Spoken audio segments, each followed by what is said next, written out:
আজি এটা অত্যন্ত গুৰুত্বপূৰ্ণ বিষয় লৈ আলোচনা কৰিম। বিষয়টো হ'ল আপুনি এই ভিডিঅ'ত থকা যিকোনো এটা নম্বৰ বাছনি কৰক আৰু আপোনাৰ বিবাহ কোন দিশত হ'ব সেই বিষয়ে জানিব পাৰিব। আপোনাৰ দৰা বা কইনাজনো কোন দিশত আছে সেই বিষয়ে জানিবলৈ আপুনি এতিয়াই ইয়াৰে ভিতৰত যিকোনো এটা নম্বৰ বাছনি কৰক আৰু আপোনাৰ জানক আপোনাৰ প্ৰিয়জনো কোন দিশৰ পৰা আহিব, দৰা বা কইনাজন আপোনাৰ কোন দিশত আছে সেই বিষয়ে জানিব পাৰে। আহক তেন্তে আৰম্ভ কৰোঁ।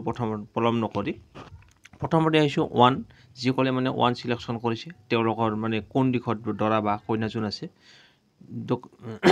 1 নম্বৰ যিসকলে বাছনি কৰিছে তেওঁলোকৰ দক্ষিণ দিশত বিবাহ হ'ব, কিন্তু পলমকৈ সম্পন্ন হ'ব। তাৰপিছত আহিছোঁ 2, যিয়ে মানে 2 বাছনি কৰিছে তেওঁৰ বিবাহ দক্ষিণে হ'ব কিন্তু পলম হ'ব। ইয়াৰ পিছত আহিছোঁ 3, যিয়ে 3 বাছনি কৰিছে তেওঁৰ বিবাহ পূব দিশত হ'ব কিছু পলম হ'ব। তাৰপিছত আহিছোঁ 4, যিয়ে বাছনি কৰিছে সোনকালে বিয়া হ'ব, ইখানখন অতি শীঘ্ৰেই আপোনাৰ বিয়া সম্পন্ন হ'ব, যিয়ে 4 বাছনি কৰিছে।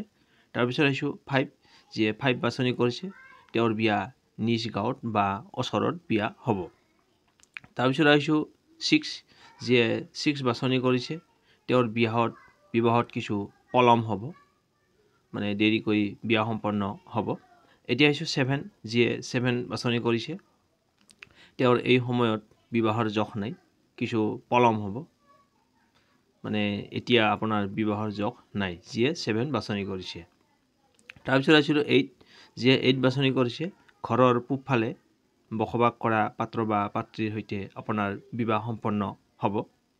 তাৰপিছত আহিছোঁ 9, যিয়ে 9 বাছনি কৰিছে আপোনাৰ ঘৰৰ উত্তৰ দিশত বিয়া হ'ব, আপোনাৰ ঘৰৰ পৰা উত্তৰ দিশৰ দৰা বা কইনাজন হ'ব। তাৰপিছত আহিছোঁ 10, যিয়ে 10 বাছনি কৰিছে তেওঁৰ বিবাহত পলম হ'ব, পাত্ৰ বা পাত্ৰী উত্তৰ দিশত বসবাস কৰা হ'ব, তেওঁৰ পাত্ৰ বা পাত্ৰীজন উত্তৰ দিশত বসবাস কৰে। ইমান সময় জানিলে আপোনাৰ পাত্ৰ বা পাত্ৰীজন কোন দিশত আছে। ভিডিঅ'টো চাই কেনে পালে জনাব, ভাল পালে লাইক এটা কৰি আমাৰ মনোবল বঢ়াব।